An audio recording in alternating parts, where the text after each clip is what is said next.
मॉल्डीव ने बेसिकली मारा है पूरी तरह से यू टर्न, क्योंकि एक टाइम था ऐसा भारत की मिलिट्री के बारे में मुइज़ू के सामने कोई बोल भी दे तो वो ऐसा गुस्सा होता था, तलवारें निकल जाती थी। मगर ये मोदी जो है फिर भी रुकता नहीं है ना, रुकता नहीं है। देखिए, ऑपरेशन सिंदूर पर पॉज लगने के 48 दिन बाद जो पहली इंटरनेशनल अप्रूवल रेटिंग आई है उसमें नरेंद्र मोदी 78% की रेटिंग के साथ दुनिया के टॉप वर्ल्ड लीडर बने हुए हैं। इंडिया के prime minister Narendra Modi dominates global leaders approval rating. यकीन जानिए, मेरा दिल दुख रहा है बतौर पाकिस्तानी कि साहब जब असलियत का पहाड़ किसी के ऊपर टूटता है तो फिर कहानी एकदम से बदल जाती है। यह सर्वे किसी इंडियन एजेंसी ने नहीं, अमेरिकन एजेंसी ने कराया है। इस वक्त मेरे सामने एक रैंकिंग है जिसको करवाया है मॉर्निंग कंसल्ट ने, और इस रैंकिंग में ये बताया गया है कि भारत के वजीर आजम मोदी दुनिया के नंबर 1 पॉपुलर लीडर हैं। मोदी हुकूमत की हठधर्मी बरकरार, सेंतास मुआहदा बहाल न करने का ऐलान कर दिया। पाकिस्तान का पानी राजस्थान मुंतकिल करने का मंसूबा बना लिया।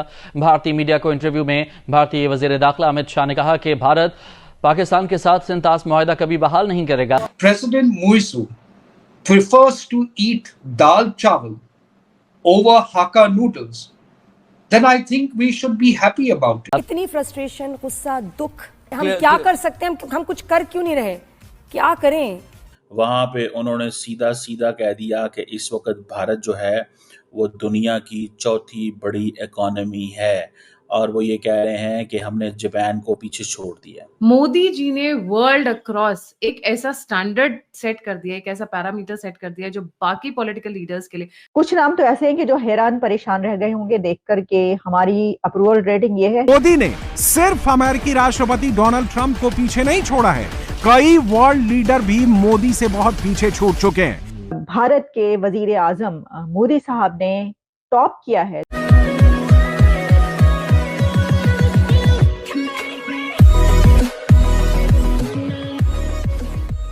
नमस्कार दोस्तों, अब अगर आप देखो तो जब से प्रधानमंत्री मोदी प्रधानमंत्री बने हैं तब से कई सारे रेटिंग सामने आते हैं, और मुझे याद नहीं आता कि एक भी रेटिंग में प्रधानमंत्री मोदी पिछड़े हों।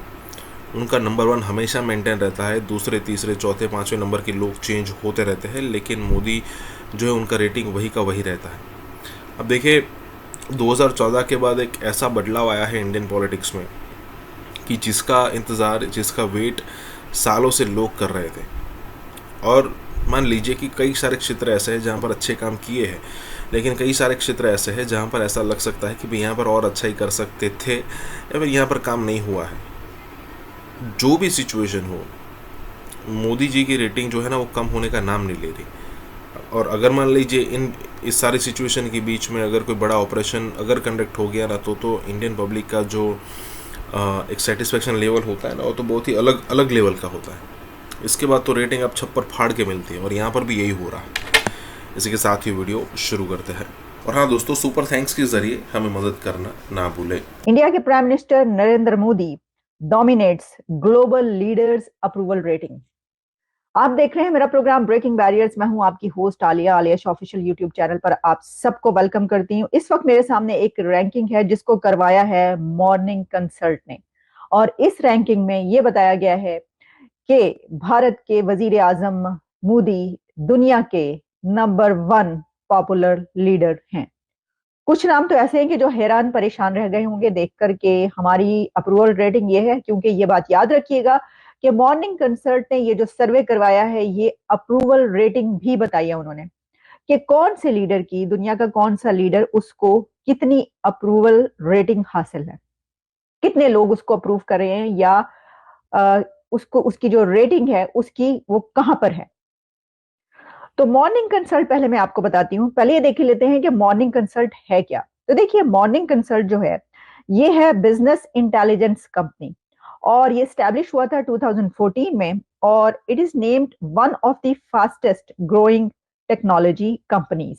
और इसमें फिर बताया गया है कि कितना इसकी अर्निंग है, कितने बिलियन डॉलर्स जो है, और कहा यह जा रहा है कि जो अभी तक वैल्यू है मोर देन 1 बिलियन डॉलर्स इसकी बताई जाती है। काफी इसकी डिटेल्स है। लेकिन ये करता क्या इदारा? ये करता है मॉर्निंग कंसल्ट के सर्वे करवाता है। अच्छा, ये सर्वे सिर्फ यही नहीं है कि दुनिया का कौन सा लीडर किस नंबर पर है, ये भी सर्वे ये करवाते हैं, बल्कि इसके साथ ये भी करवाते हैं कि जैसे अमेरिका की क्योंकि ये कंपनी है, नॉर्थ अमेरिका में है, लेकिन इसमें कुछ दिन पहले इन्होंने करवाया कि जो सोशल मीडिया है उसको कितने अमेरिकन जो हैं वो कहते हैं कि ये एक्सेप्टेंस है इसकी, कितने अमेरिकन समझते हैं कि नहीं ये ठीक नहीं है। अच्छा, इसी तरीके से दुनिया की और जो चीजें चल रही हैं, जो कुछ कंट्रोवर्सीज है, उसके ऊपर भी वो जो है करवाता रहा है इस तरह के सर्वे। और जो मॉर्निंग कंसल्ट है, इसकी तमाम जो सर्वे या रैंकिंग्स आती हैं वो अपडेट होती रहती हैं, और समटाइम्स ये वीकली अपडेट भी होती हैं। तो ये जो हम आपको रैंकिंग बता रहे हैं कि जिसमें भारत के वजीर आजम मोदी साहब ने टॉप किया है दुनिया भर में, और टॉप ऑफ देयर लिस्ट हैं वो इस रैंकिंग में। मोदी जी ने वर्ल्ड अक्रॉस एक ऐसा स्टैंडर्ड सेट कर दिया, एक ऐसा पैरामीटर सेट कर दिया जो बाकी पॉलिटिकल लीडर्स के लिए, मैं भारत के अंदर की बात नहीं कर रही हूँ, भारत के अंदर की पॉलिटिक्स ऑलमोस्ट अब वन साइडेड हो चुकी है, एक बेंचमार्क कर दिया है इन्होंने अक्रॉस द वर्ल्ड। दुनिया के सभी लीडर्स को परास्त कर दिया है। जियोपॉलिटिक्स में जो भारत ने आगे बढ़त बनाई है उसका कोई कंपैरिजन और कोई मैच नहीं है। Abhishek, a very warm welcome on the show, the platform is yours. There is no doubt, और इसकी शुरुआत लक्षद्वीप वाले मोमेंट से होती है, जब दुनिया को ये पहली बार पता चला कि एक आदमी लक्षद्वीप में फोटो शूट करा के चेयर पर बैठ करके किसी देश की इकोनॉमी पर डायरेक्ट अटैक कर सकता है बिना कुछ कहे, बिना कुछ बोले। ये उसका सपोर्ट बेस है, ये उस देश में उसके प्रति भाव है।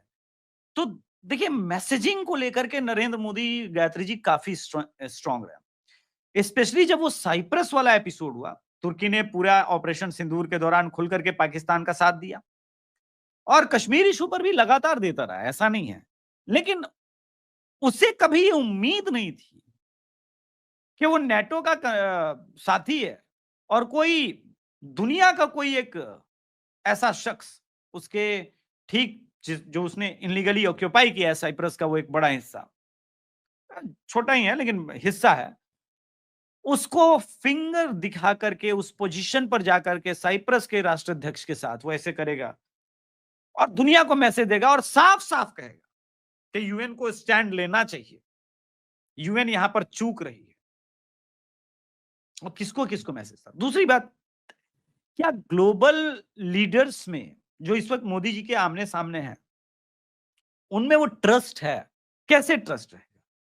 जिस इजराइल ने अमेरिका को खाद दिया, बीज दिया, पानी दिया, सींचा और पौधा लगाया, यूएस को आगे बढ़ाने में इजराइल का इतना बड़ा हाथ है, उसी देश का यूएस का राष्ट्राध्यक्ष एक अटैक जरूर करता है ईरान के ऊपर, लेकिन उसके बाद सीज फायर करा देता है नोबेल प्राइज के लिए, और इजराइल को बोलता है अब तुम बंद करो, जबकि इजराइल छोटा देश है। 100 मिसाइल अगर ईरान में गिरेगी उतना इंपैक्ट नहीं होगा, लेकिन ईरान की 10 मिसाइल, ठीक है, उनका वो उतनी प्रिसाइज नहीं है, लेकिन जिधर भी गिरेगी तबाही बर्बादी के मंजर अधिक होंगे।